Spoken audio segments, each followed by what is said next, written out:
오늘 이제 오래간만에 다시 요엘서로 돌아와서 요엘서 말씀을 볼 텐데요. 약 14주 만에 돌아왔기 때문에 한 3개월 만에 돌아왔어요.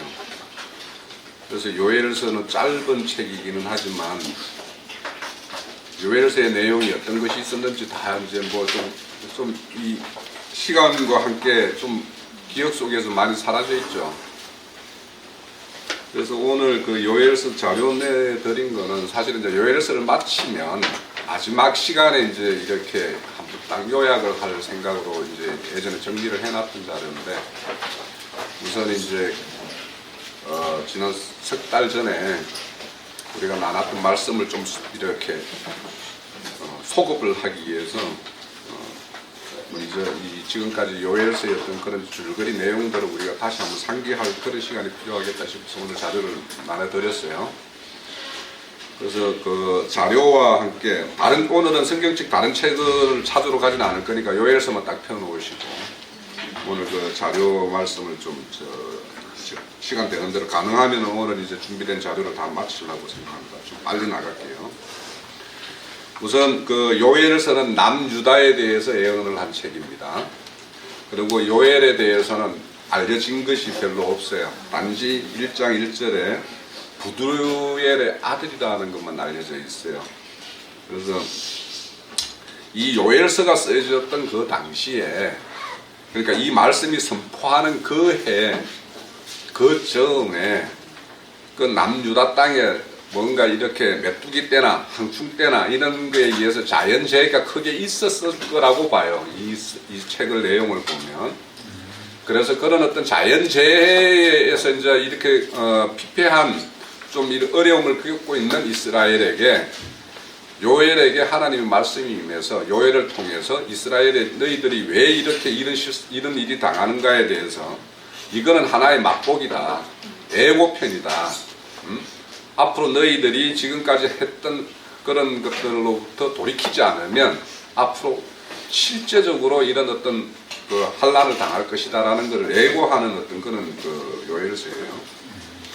그래서 이 요엘서는 그 당시에 남유다와 북이스라엘이 나눠져서 920년에 나눠졌죠, 그죠?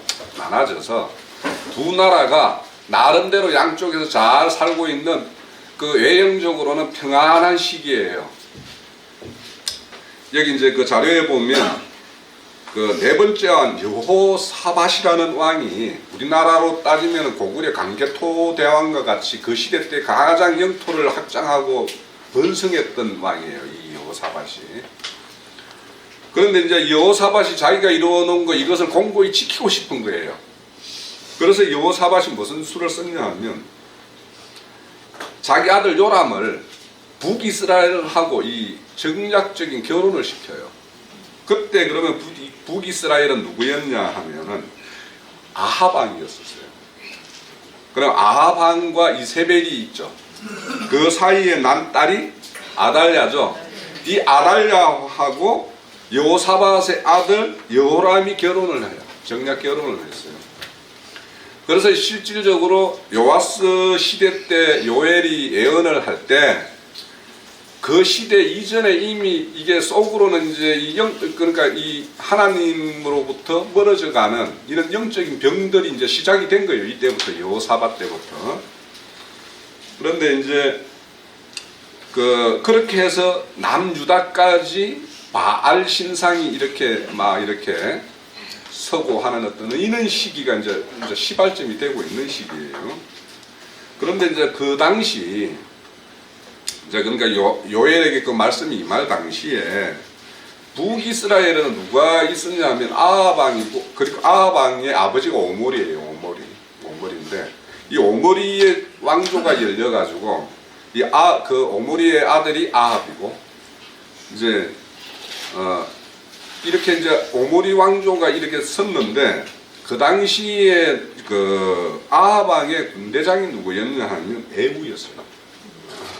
이 에후가 그 열왕기 한가 9장인가 7장인가에 보면 엘리사에 의해서 기름 부음을 받아요. 앞으로 네가 북이스라엘 왕이 될 것이다.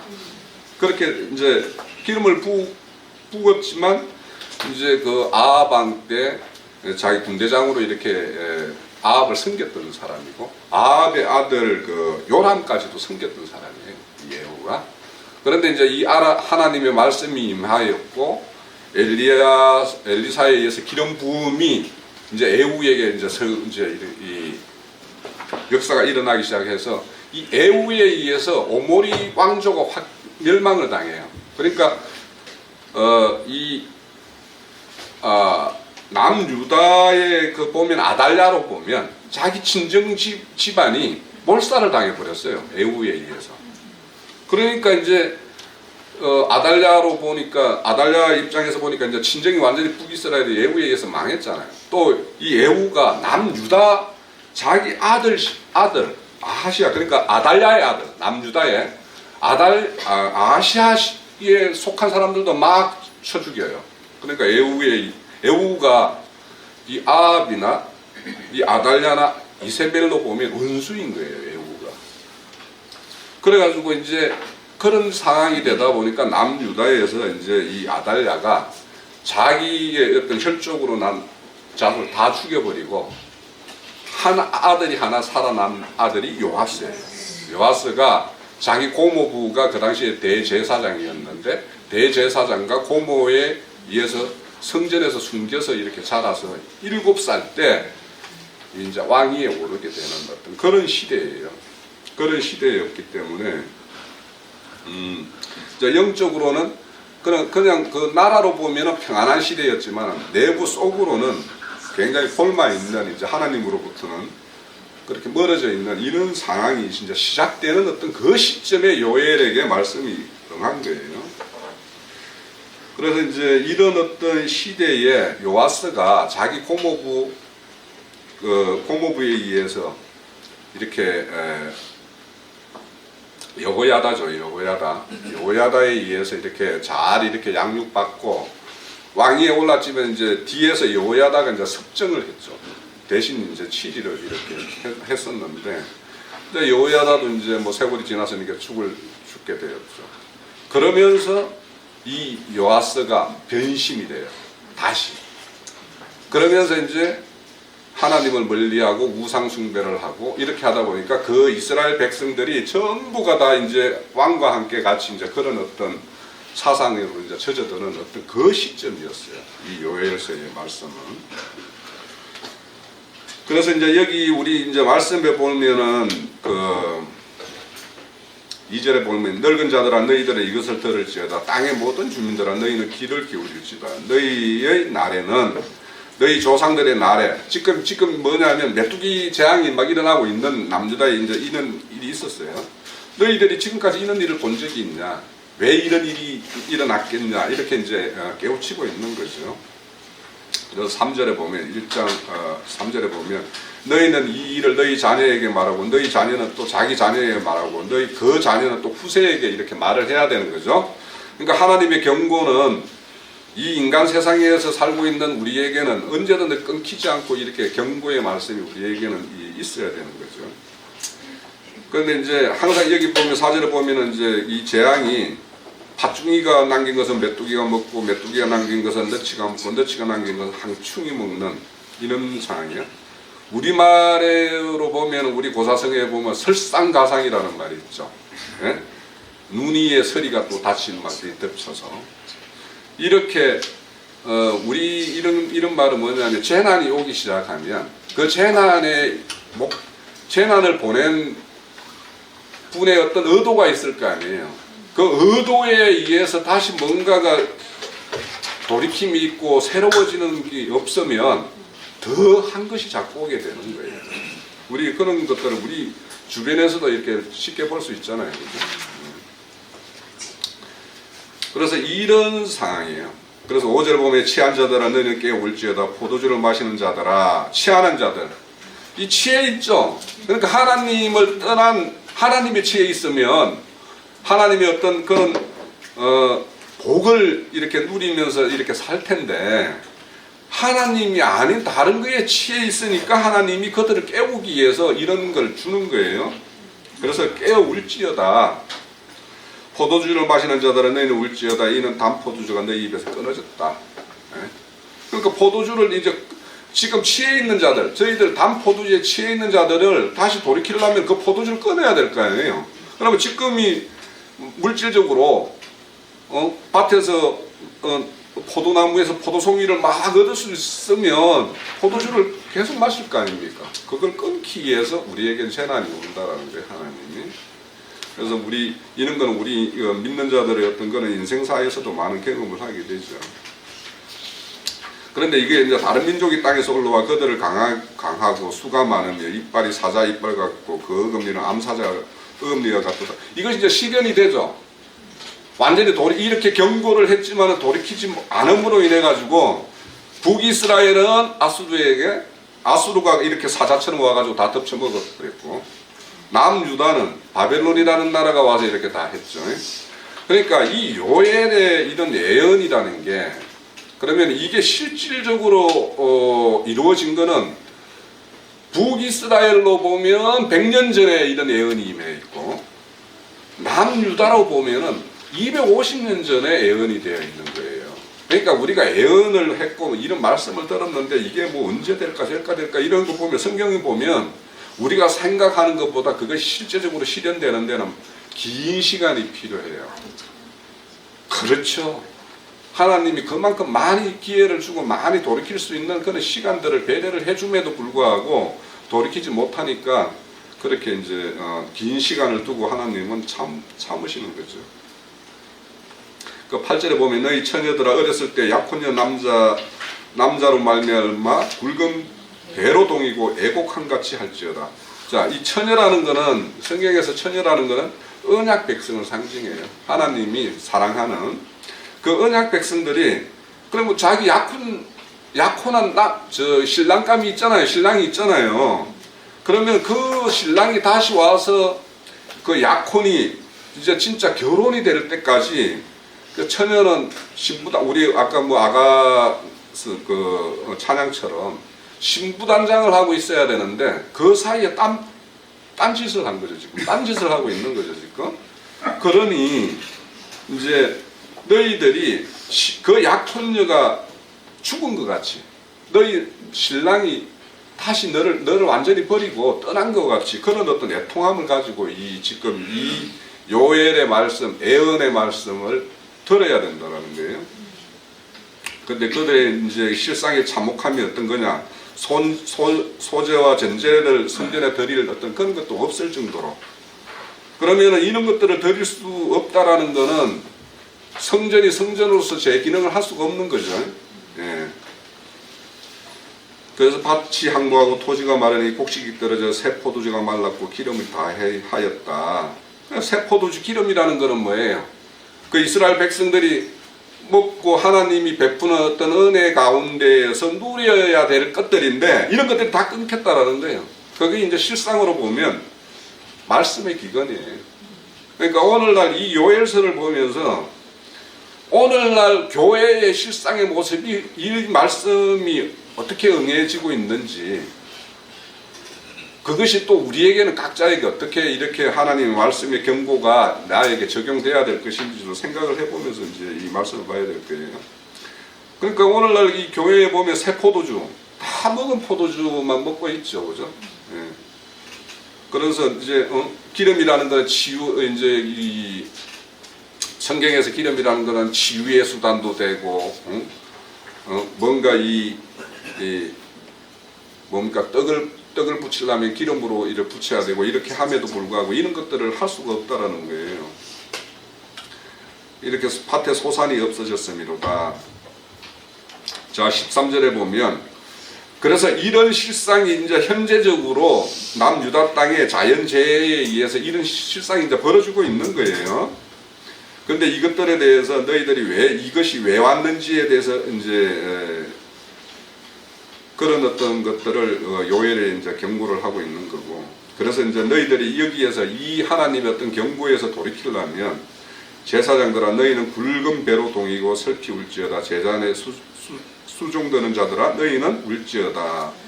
자, 이렇게 대성회로 이제 14절에 보면은 그 금식일을 정하고 성회로 모여서 장로들과 이 땅의 모든 주민들이 여호와 전에 모여서 하나님께 부르짖으라고 그래요.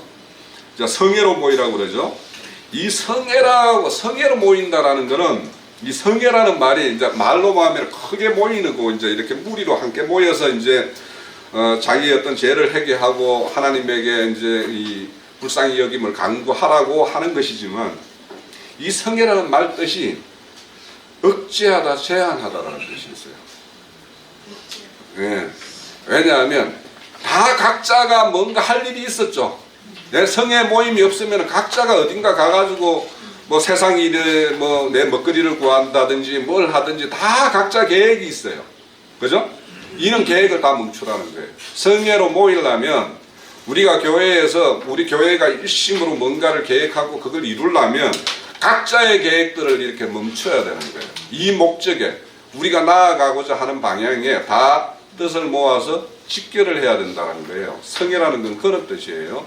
그러니까 큰 무리가 모인다고 해서 그게 성회가 아니라 참 성회가 되려면 모든 사람들이 한 마음 한 뜻으로 한 목적을 위해서 딱 뭉쳐야지 그것이 온전한 성회라는 뜻이에요. 자, 이렇게 15절에 보면 슬프다 그날이여 여호와의 날이 가까웠다. 이 요엘서에는 여호와의 날이라는 것이 몇 번 나와요. 계속. 이 날은 여호와의 날이 믿는 자에게는 여호와의 날이라는 심판의 날이죠. 이 심판의 날에 믿는 자에게는 하나님의 어떤 축복을 경험하는 날이에요. 실질적으로 축복이 떨어지는 날이고, 그렇지만 하나님을 저버리고 하나님을 떠난 자에게는 징계와 벌이 있는 날이에요. 그래서 이 여호와의 날이 제 자료에 보면 5번 나온다라고 되어 있죠. 네, 성경에.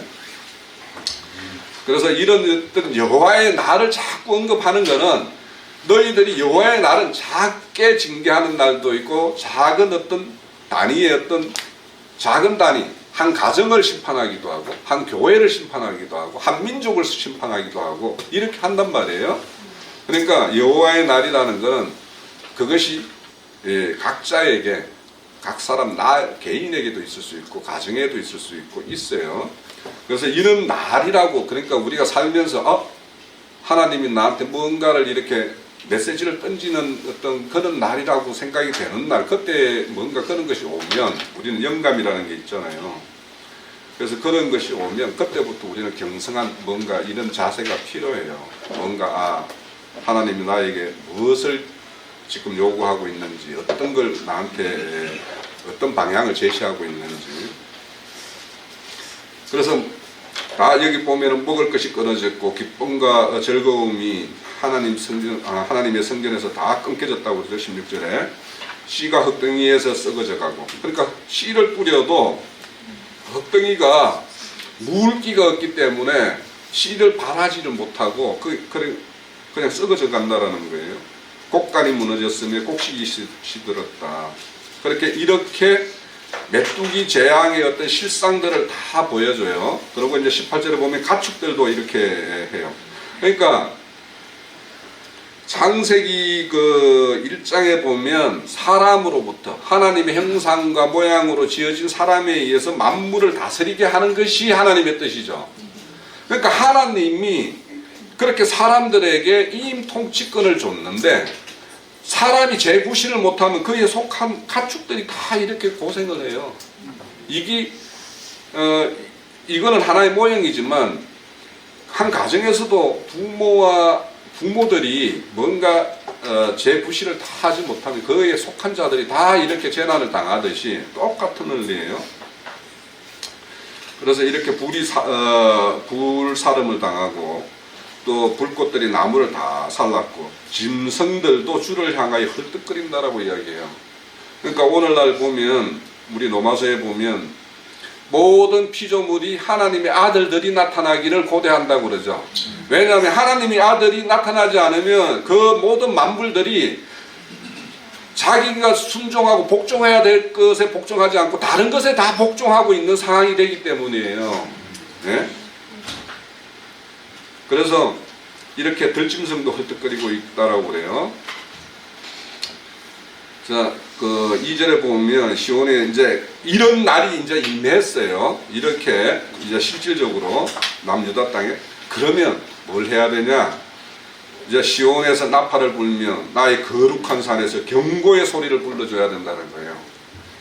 지금 세상 교회가 지금 이렇게 헐떡거리고 있는 사람들도 있고, 뭐 그렇죠. 뭐 물론 많은 사람들은 지금 자기들이 막 여기서 뭔가 큰 은혜를 누리고 뭐 잘하는 것처럼 이렇게 지내는 사람들이 많이 있어요. 아직도 하나님이 아직도 참으시는 어떤 기간이기 때문에. 예? 그렇지만 언젠가는 이제 이렇게 헐떡거리는 날이 올 거란 말이에요. 그런 날이 오기 전에 그러면 우리는 그들의 실상을 알고 참 복음의 세계가 어떤 것이고 하나님의 말씀의 세계가 어떤 것인지 아는 우리가 시온의 나팔을 뿌려야죠. 거룩한 산에 우리는 오른 자들이잖아요. 지금 올랐으면 나는 거룩한 산에 올랐으므로 나는 안심이다 라고 할 것이 아니라 하나님은 경고의 나팔을 부르라는 거예요. 이렇게. 어둡고 캄캄한 날이며 짙은 구름이 덮인 날과 같이. 자, 지금 이런 실상들이 이제 펼쳐지고 있는 이런 것들을 그들에게 왜 이렇게 이런 것들이 이 땅에 이렇게 임해 있는지, 하나님의 백성이라고 하면서 왜 하나님이 백성이 저 밑에 보면 이제 강구하는 내용들 보면 왜 이방 나라를 우리를 감장하게끔 하시며 그들의 입에서 하나님이 어디 있냐라고 야 하나님 있으면 내놔봐 뭐 이렇게 하는 그런 모습들이 왜 이렇게 일어나고 있는지에 대해서 잘 새겨보라는 거예요. 그런데 이제 실질적으로 너희들이 이 경고의 소리를 듣지 않으면 어떤 일이 일어나냐? 실질적인 어떤 메뚜기가 지금은 자연재해이지만 이 메뚜기가 하나님의 어떤 군사에 의해서 이방 군대를 몰아서 남유다를 완전히 진멸할 것이다라는 거예요. 그것이 이제 2장에서 이제 더 강하게 이렇게 경고를 하고 있는 거예요. 그 이방인의 군대를 동원하면은 그 군대장은 누구일까요? 하나님이죠, 그죠? 하나님이 동원한, 단지 이방 군대를 동원할 뿐이지 그 군대장은 하나님이에요. 예. 하나님이 이스라엘과 이들을 어떤 그들의 불의를 쟁취하기 위해서 이방인 군대를 어떤 동원하는 것 뿐이에요. 그래서 그들이 이제 들어오게 되면 강한 군대가 줄을 지어서 싸울 것 같고 그 앞에서 백성은 6절에 보면 그 앞에 백성들이 질리고 무리의 낯빛이 하얘져 이제 막 질려 있는 이런 상황이 된다라는 거죠. 이게 실질적으로 일어난 일이죠. 예? 바벨론에 의해서 이렇게 성이 다 약탈당하고 이렇게 하고 그 성전의 기물들이 다 바벨론으로 다 끌려가고 기물들을 다 이렇게 가지고 가고 또 남유다의 어떤 뭐 귀족들의 아들이나 뭐 이렇게 잘난 아들에 대해서는 다 포로로 잡아가고 이렇게 했잖아요. 네. 실질적으로 이렇게 애언했던 내용들이 실질적으로 나중에 250년 후에 역사적으로 이제 실현이 되었어요. 그 군대가 어떠냐? 피차 하나님이 진두지휘하는 군대이니까 뭡니까? 8절에 보면 피차 부딪히지도 않고 질서정연하게 이방인 군대가 남유다를 치러 들어오는 모습들을 이렇게 그리고 있어요. 그들이 성중에 뛰어들어서 성 위에 달리며 집에 기어오르고 도둑같이 창에 기어오르고 이렇게 해서 예루살렘 성이 완전히 다 틀려버리죠. 네, 그렇게 이제 실현이 되었어요. 자, 이런 것이 이제 예고되는데, 그럼 12절에 보면 여호와의 말씀이 너희에게 이제라도 금식하여 울며 애통하고 마음을 다하여 내게로 돌아오라고 그러죠. 자, 요엘을 보내서 이런 말씀을 경고하는 거나 오늘날 이제 시온에 올라서 나팔을 부는 거나 이런 거는 뭐예요? 우리가 돌아오라고 하는 거예요. 돌아오라고.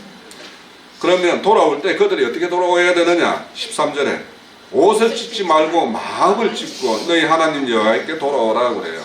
그러면 이들이 마음이 찢어야 될 마음이 있다라면 뭔가에 의해서 굳어진 마음이 있다라는 거죠. 네. 그러니까 이들은 하나님의 어떤 그런 지금까지 이런 재앙이 그 땅에 한 번도 임하지 않았던 것은 하나님 그들을 그만큼 이렇게 살피고 보살폈다라는 증거이고 지금은 너희들이 하나님을 떠나 있음으로 인해서 그들을 경고케 하기 위해서 이런 자연재해를 불러왔는데 그렇다면 앞으로 이것은 애고편이고 실질적으로는 너희들이 여기에서도 돌이키지 않으면 진짜 사자 같은 이빨을 가진 자들을 너희들을 동원해서 너희들을 칠 것이다라는 것을 이제 예언까지 했어요. 그러면 이 소리를 듣는 자들은 마음을 찢고 돌아와야 된다는 거예요. 그래서 우리 그 에스겔서나 이런 데 보면 하나님의 영이 부어지면 너희들의 마음을 부드럽게 하고 뭐 이렇게 말씀이 많죠. 그래서 이제 이 2장 말미에 가면 하나님의 영에 부어지는 이야기가 이제 나오는 거예요. 실질적으로 마음을 내가 내 마음을 찢는다고 해서 찢고 싶다고 해서 내 찢어지는 게 아니잖아요. 예? 하나님의 어떤 성령이 부어져 가지고 하나님의 영이 부어져서 나의 어떤 하나님에게 배역되는 어떤 것들을 나에게 하나하나 낱낱이 일러주고 너의 잘못된 걸 다 이렇게 그 영이 나를 깨우쳐주고 나를 설득시키고 그런 작업에 의해서 마음이 찢어져요. 그러면 우리가 진짜 마음을 찢으려면 하나님의 영이 나를 통치하소서 이렇게 이런 마음들이 있어야지 이제 그 일이 이루어지겠죠. 주께서 혹시 마음의 뜻을 돌이켜 너희들이 마음을 가서 뭐 옷을 찢지 않고 옷을 이거 왜 보면은 우리 구약에 보면은 막 옷 찢는 거 많이 나오잖아요. 그러니까 그거는 의례적인 어떤 그런 외형적인 모습이고 실질적으로 너희들이 마음을 옷을 찢고 너희들이 돌이키면 주께서 혹시 마음과 뜻을 그러니까 너희들에게 집행하려고 했던 이런 계획들을 돌이키지 않겠냐. 그 뒤에 복을 내리고 너희들을 하나님 여호와께서 소재와 전제로 지금 너희들이 제사를 지낼 수도 없고 그러니까 제사라는 것은 이스라엘 백성이 하나님을 만나러 나오는 거잖아요. 지금 하나님 앞에 나올 수도 없잖아요. 그죠? 재물이 없으니. 그러니까 그렇게 하실 줄 누가 알겠느냐. 이 말은 반드시 하나님이 너희들의 진심으로 마음을 찢어서 새로운 마음으로 하나님에게 돌이켜서 오면 하나님은 지금까지 너희들에게 항했던 심판의 어떤 계획들을 돌이켜서 그렇지 않겠나 이런 말이에요. 너희들은 시온에서 나팔을 불어 거룩한 금식일을 정하고 성회를 소집하라. 아까 성회가 어떤 의미인지를 말씀을 드렸어요. 그러니까 이 거룩한 금식이라는 것은 그래서 우리가 실질적으로 이제 교회에서 실행을 할 때는 이제 예배당에서 실행하는 거는 보면 밥 굽는 걸 금식이라고 이야기하잖아요. 네? 그런데 실질적인 금식은 먹을 거는 열심히 먹고 먹지 말아야 될 건 안 먹는 것이 참 금식이에요. 그러니까 뭘 먹어야 되고 뭘 먹지 말아야 되는 것을 구분 못하면 금식이 안 되는 거예요. 밥을 백날 굶어도. 네? 그러니까 저 같은 경우는 금식이 필요해요. 몸이 자꾸 불어서. 그래서 저 같은 경우는 이런 밥을 좀 굶는 것도 필요하고 그 간헐적 단식이나 이런 게 좋다며요. 예? 좋을 것 같아요. 그거는 뭐 이 자연 생명도 왜냐하면 늘 때 되면은 공급해 주는 거 끊임없이 주면은 그냥 얘는 오래 이때 되면은 뭐 줄 거야 하고 그냥 그거 주면은 들썩들썩 그냥 먹으면 되는 거죠. 내 몸이 그런 거 아니에요. 그런데 간헐적으로 오늘 지금 이 시간이면 뭔가를 채워줘야 되는데 안 채워준다 이래야지 내 어떤 오장육부가 뭔가 자극이 돼가지고 얘가 왜 이래 이럴 거 아닙니까? 그죠? 똑같은 원리예요. 하나님이 지금도 이렇게 이스라엘 백성들에게 포도주를 끊게 하고 곡식을 끊게 하고 짐승들이 먹을 풀도 끊게 하는 이유가 뭐냐 하면 이런 걸 끊음으로 인해서 지금까지 하나님이 보호하사 우리나라 만세처럼 잘 살았는데 잘 살고 있었는데 이런 재앙이라는 게 딱 닥치면서 왜 우리에게 이런 것이 하나님의 어떤 보호가 왜 이렇게 됐지? 이런 걸 한번 깨우쳐 보라는 거예요. 자, 백성들을 모아서 그 모임을 거룩하게 하고 장로들을 모으며 어린이와 젖 먹는 자를 모아 신랑이 그 방에서 나오게 하고 신부도 그 방에. 자, 우리 신명기에 보면 신랑은 장가간 어떤 신랑은 1년 동안은 모든 것에서 면제죠. 군대 동원령에서도 면제예요. 심지어 전쟁이 나도 면제예요. 그죠? 그런데 지금 이 성회에 모이는 데는 이들도 나와야 된다는 거예요.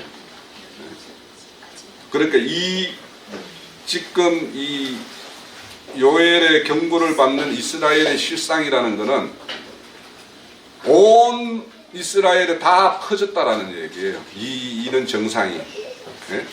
누구의 어떤 지도자 그룹만이 아니라 이것이 이미 지도자 그룹을 넘어서 온 백성에게, 온 민족에게 다 퍼져 있기 때문에 누구도 예외가 없다라는 거예요.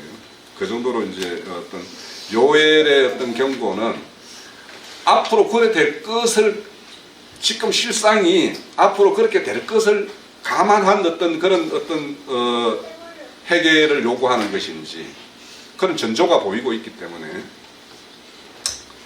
그래서 여호와 17절에 여호와를 섬기는 제사장들은 낭실과 제단 사이에서 울며 이르기를 여호와의 주의 백성을 불쌍히 여기소서, 주의 기업을 욕되게 하여 나라들로, 이방 나라들로이겠죠. 그들을 가난하지 못하게 하옵소서. 어찌하여 이방인으로 그들의 하나님이 어디 있느냐 말하게 하겠나이까 할지어다. 자, 아브라함의 기업은 누구예요? 하나님이었죠. 예? 창세기 15장 1절에 딱 보면은 내가 너의 기업이다라고 이야기하잖아요. 아브라함에게 기업은 하나님이에요. 하나님에게 기업은 누구일까요? 믿는, 하나님을 믿는, 하나님에 속해 있는 그 근속들이 다 하나님의 기업이에요. 예? 그러니까 우리는 하나님이 우리의 기업이고 하나님은 우리가 기업이어야, 예? 자기 기업이 되어야지 아끼고 뭐 알뜰히 살뜰히 보살피지. 내 기업도 아니고 남의 기업이면 왜 그걸 내가 살펴요. 그러니까 서로가 기업이 되었을 때 이게 하나의 단단한 연합체라는 거예요. 그래서 우리는, 그러니까 하나님의 기업인 이스라엘이죠. 이스라엘이 이방 땅에 막 이렇게 노략질 당하고 그들의 어떤 핍박을 당하고 그들에게 이렇게 뭔가 수욕을 당하는 이런 모습을 보면 하나님이 수욕을 당하는 거죠. 결국에는. 그런데 하나님이 왜 그 본인의 수욕임에도 불구하고 그 수욕을 감내하면서 이스라엘을 이방 땅에 내주는지를 우리는 알아야 돼요. 지금 그러니까 이 실상의 어떤 이 세속 교회들이 하나님이 다 이방인들, 세상 신들에게 짓밟게 내버려 둔 거 아니에요. 우리 계시록 11장에 보면은 하나님의 성전을 이방인들이 짓밟도록 1260일 동안 짓밟도록 이렇게 내어주는 것과 똑같죠. 지금 그렇게 하고 있는 것이 어찌 보면 오늘날 실상이에요. 이게. 그렇게 하면 이게 하나님을 가장 약점을 잡는 거예요, 사실은. 네? 하나님이 가장 아끼고 하나님은 이 하나님의 어떤 기업들을 잘 번성시켜서 하나님 나라를 건설을 해야 되는데 이 하나님의 기업이 이방에 의해서 이렇게 수모를 당하고 멸시를 당하고 이렇게 하는 거는 하나님이 가장 아파하면서도 실행하는 거잖아요. 그죠? 네. 하나님이 이걸 좋아할 리는 없어요. 우리가 자식 키우면서 자식이 남들에게 막 이렇게 수욕당하고 뭔가 뭐에 내몰리고 이렇게 하는 것이 부모로서는 가장 아프잖아요. 매우 마찬가지예요. 하나님도 가장 사랑하는 이스라엘이요. 이런 어떤 이방 땅에 어떤 그런 어떤 수욕거리로 내어주는 거는 그걸 감내하면서까지도 뭔가 이룰 것이 있었기 때문에, 이루어야 할 것이 있기 때문에 그렇게 하는 것이죠. 자, 이렇게 너희들이 그렇게 하나님 앞에 구하면 그때에, 그래서 그렇게 구하고 돌이켜서 회개하게 되면 하나님이 자기 땅을 극진히 사랑하여, 여기 땅이라는 것은 뭐 이 가나안 땅을 말하는 것만은 아니겠죠. 이스라엘 백성의 어떤 그 심령 상태겠죠. 그런 것들을 다시 회복시킬, 그걸 기경을 하겠죠. 그래서 극진히 사랑하여 그 백성을 불쌍히 여기실 것이라.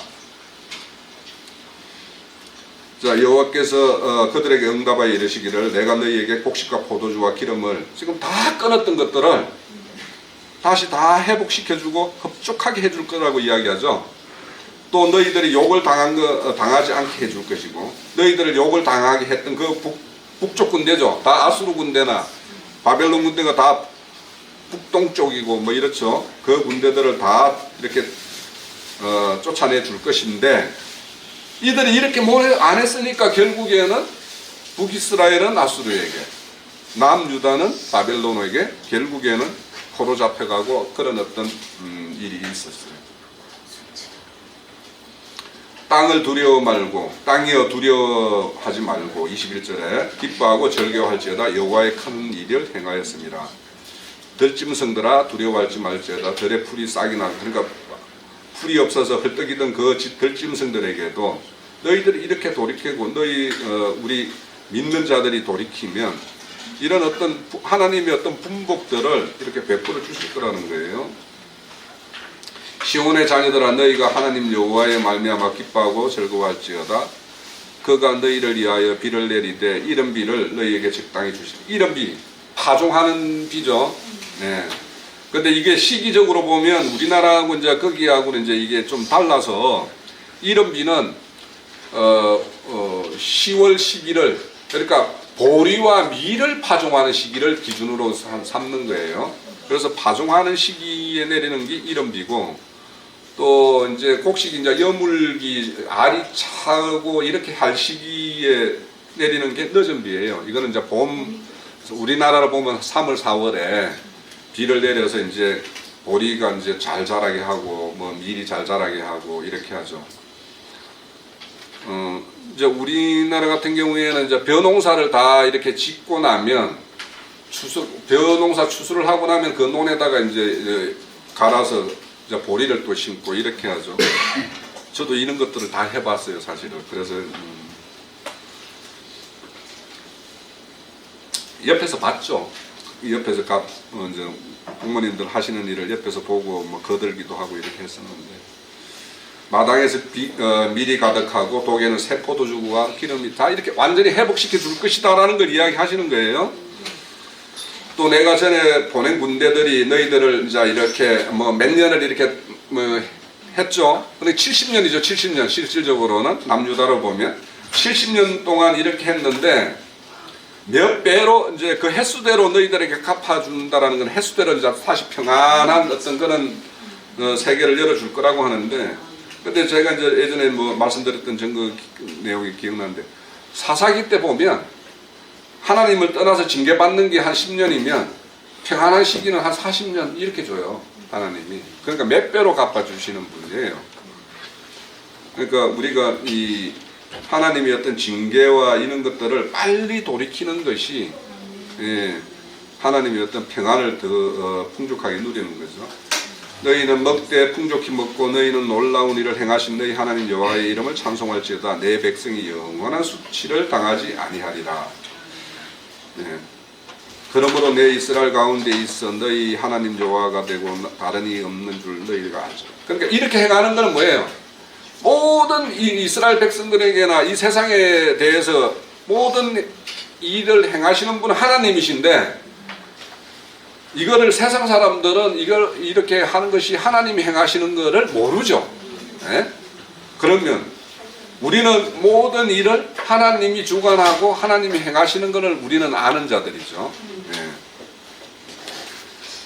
그래서 이제 이 믿는 자와 믿지 않는 자가 우리가 나눠지는데 그러니까 하나님을 이제 우리 쉽게 요즘에 이제 제가 어디 예전에 어디 무슨 걸 봤는지 유튜브에서 창조론에 대한 자료를 나한테 내 어떤 페이지에 많이 떠서 보지도 않는데 우리 쉽게 생각을 해봐요.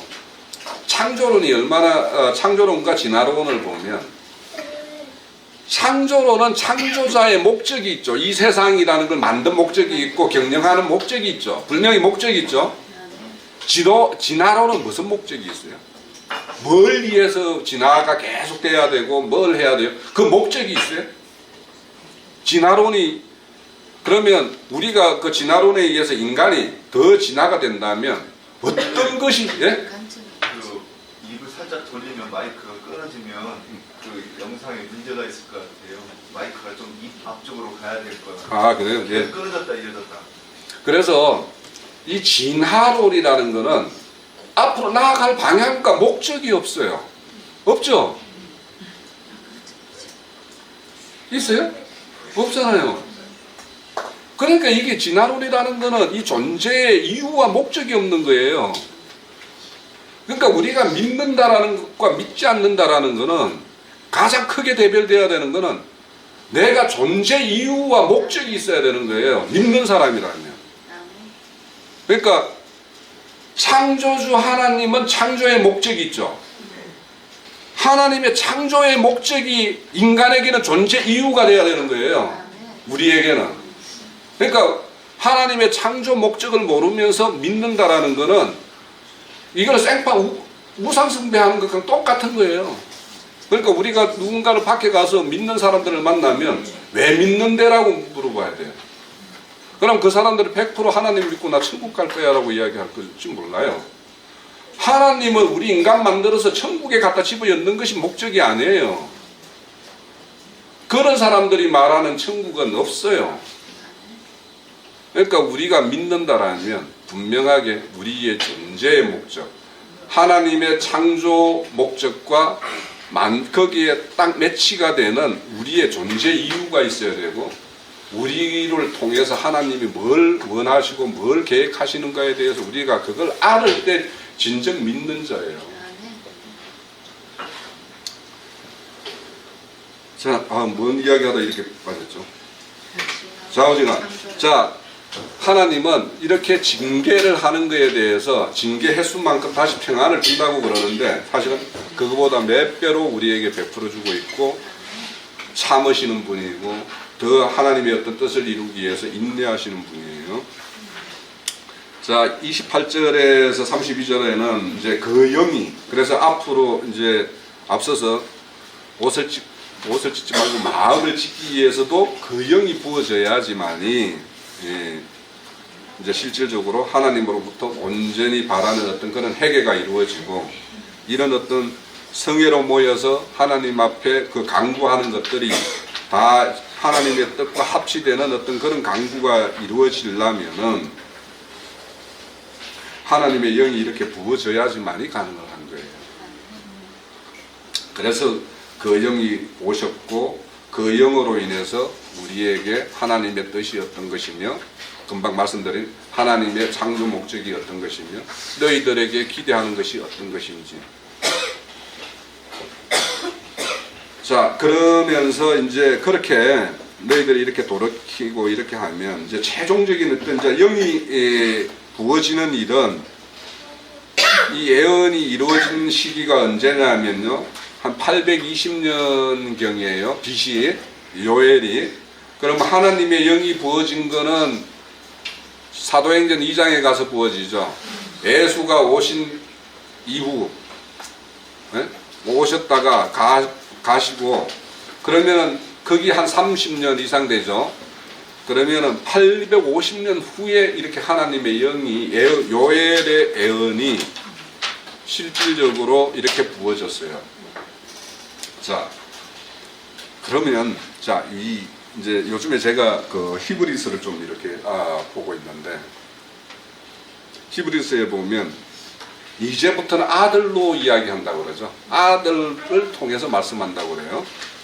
그럼 아들을 통해서 말씀하는 것과 그 이전, 아들이 이 땅에 오기 이전과 이후를 우리가 나눠보면, 그 이전에는 선지자로 말을 했죠. 선지자가 요엘이 이렇게 말을 하면서 이 뜻이 어떻게 될 것인지 실질적으로 알고 했을까요? 모르고 했을까요? 이 영이 부어짐에 대해서, 이 영이 부어지면 어떤 역사가 일어나고 뭐 어떻게 하나님의 일이 경영되고 뭐 이런 것을 온전히 알고 했을까요? 선지자들과 아들의 다른 점이 이거예요. 바로 우리가 아들이, 지금은 우리가 아들들이죠. 아들들이라는 것은 아버지의 계획과 이 뜻을 아는 자들이 아들이에요. 그러니까 아들로서 하는 이야기, 우리는 예수가 이 땅에 와서 하셨던 이야기, 행했던 이야기를 다 말씀을 통해서 보고 듣고 배우고 있는 중이죠. 또 우리는 우리가 그렇게 이제 배우고 있어요. 그러면 우리들도 아들들이죠. 그러니까 그 아들들은 아버지의 어떤 영원전 계획에 대해서 그 신비한 비밀과 그 경륜을 아는 자들이 아들이에요. 네. 그래서 우리가 참 아들이 되어야 되죠. 그 아들이 되어야지 하나님이 행하시는 어떤 그런 행사에 대해서 내가 아들로서의 뭔가 할 바를 행하고 이렇게 되는 거죠. 자, 오늘 그 요엘서 자료를 이렇게 말씀하신 내용들이 다 금방 우리가 봤던 살펴봤던 내용들이에요. 예, 그래서 지금 3개월 전에 요엘서를 봤던 1장과 2장의 내용을 지금 이제 소급해 호출을 한 거예요. 그러면 나머지 3장은 이제 뭐 한 1, 2주 들여서 이제 이렇게 마칠까 해요. 그래서 앞으로 이제 제가 이렇게 요엘서를 보고 사실 저는 이제 이 소선지서라는 걸 저 요엘서를 시작해서 말라기까지 지금 초벌에 온 거는 내가 다 썼어요. 좀 써놓은 지가 좀 제법 됐어요. 근데 이걸 보면서 이제 제가 당초 계획은 소선지서를 처음부터 요엘서부터 계속까지 가려고 그런 계획으로 이제 다 이렇게 했는데 이 내용이 너무 중첩이 많이 돼요. 왜냐하면 다 이게 요엘서는 경고하고 심판하고 뭐 이런 내용이야. 그래서 이게 계속되면 맛이 떨어질 것 같고 이래서 좀 그런 생각이 조금 들어서 이걸 계속 이 소선지서를 계속 이렇게 나가야 되나 약간의 좀 딜레마가 있어요. 그래서 신약의 어떤 작은 책들 이런 걸 하나 하고 이렇게 다시 해볼까 어떻게 할까 이런 생각이 좀 있는데 그건 정리되는 대로 준비되는 대로 준비가 안 되면 이제 아모스로 이제 계속 갈 거고 만약에 그 시간에 준비가 되면 시약의 작은 책들 있잖아요. 한 장짜리 있잖아요. 빌레몬서라든지 이런 거 그런 거 하나 하고 이렇게 오는 것도 괜찮겠다라는 생각이 들어서 좀 준비를 해보고 있기는 한데 자우지간 요엘의 경고를 우리는 잘 받읍시다. 마칩니다.